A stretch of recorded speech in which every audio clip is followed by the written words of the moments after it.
안녕하세요. 어깨치료의사 백창입니다. 오늘은 좀 색다른 얘기를 해보도록 하겠습니다. 여러분들은 병원을 이용할 때 어떻게 선택하시나요? 인터넷 검색? 주변 사람 추천? 아니면 집에 가까운 병원? 아니면 무조건 서울의 큰 병원?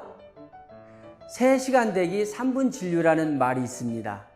대기 환자는 많고 의사는 바쁘고 어떻게 하면 3분 안에 내가 그동안 아파서 고생해왔던 얘기를 빠뜨리지 않고 의사에게 전달하면서 또 바쁘고 지쳐있는 의사가 나에게 집중하고 또 진심으로 나를 위하는 마음으로 치료 방법을 골라주게 할 수 있을까요? 제가 그동안 경험으로 얻은 병원을 똑똑하게 이용하는 꿀팁을 알려드리도록 하겠습니다. 병원을 똑똑하게 이용하는 방법 첫 번째, 반드시 적어가라입니다.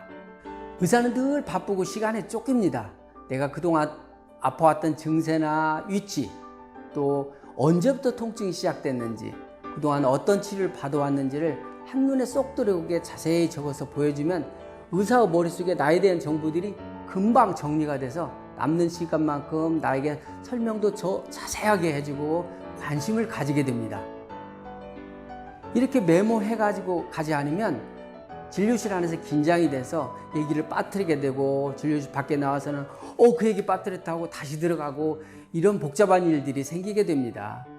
실제로 병원을 똑똑하게 이용하시는 분들 중에서는 이렇게 자신의 아픈 위치를 등 뒤에 그림으로 표시를 해서 직접 보여주기도 하고 이 종이에 깨알같은 글씨로 적어가지고 와서 의사가 짧은 시간에 자기에 대한 정보를 금방 파악할 수 있게 가지고 오시는 분들도 있습니다. 또 요즘은 스마트폰을 이용해서 직접 자신의 스마트폰에 메모를 해가지고 와서 잊지 않도록 보여주는 분들도 계십니다.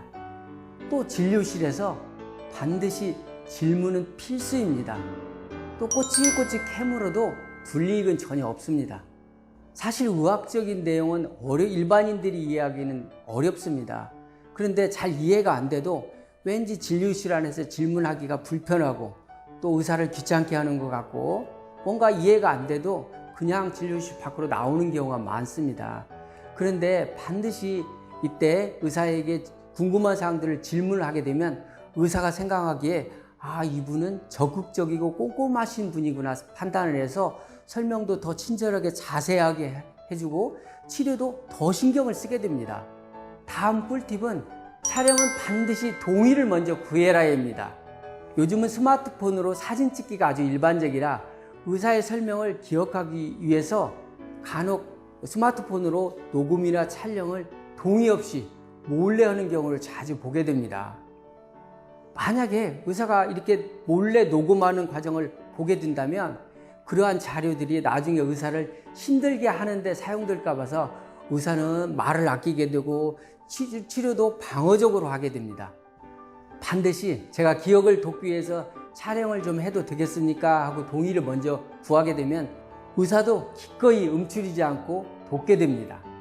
다음 꿀팁은 가장 핵심적인 내용을 집중해서 제일 먼저 얘기하자입니다.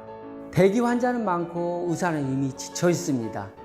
어깨가 아파서 실제로 병원에 왔는데 어떤 분들은 제일 먼저 손가락이 아픈 얘기를 먼저 하다가 다시 허리 아픈 얘기 하다가 그 다음 또 무릎 아팠던 얘기도 하다가 정작 가장 자신이 불편했던 어깨 얘기는 맨 나중에 얘기를 하게 됩니다.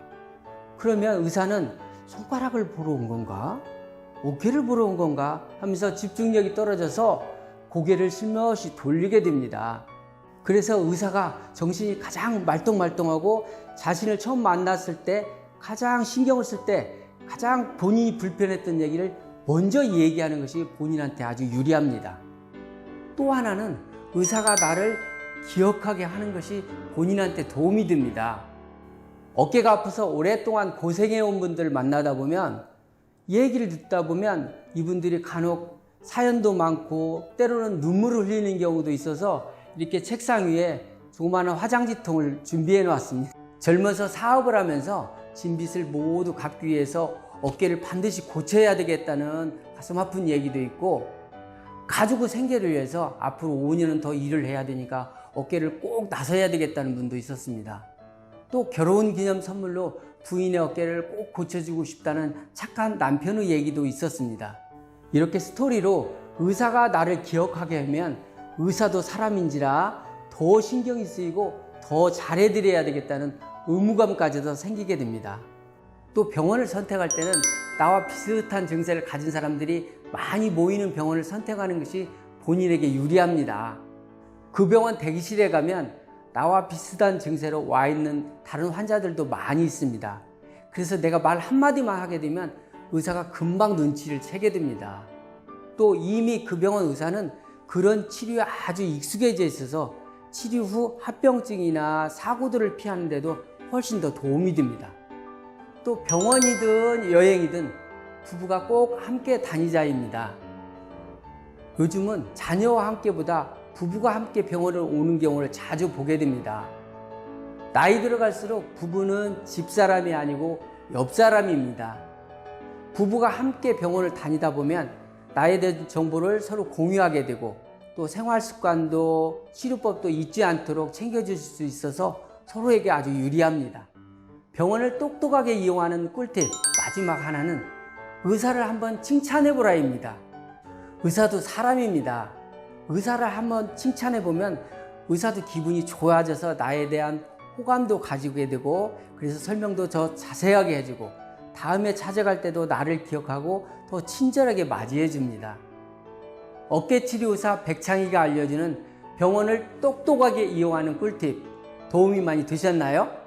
바로 지금부터 병원도 똑똑하게 한번 이용해 보세요. 확실히 다릅니다. 어깨는 날개입니다. 어깨치료의사 백창희입니다.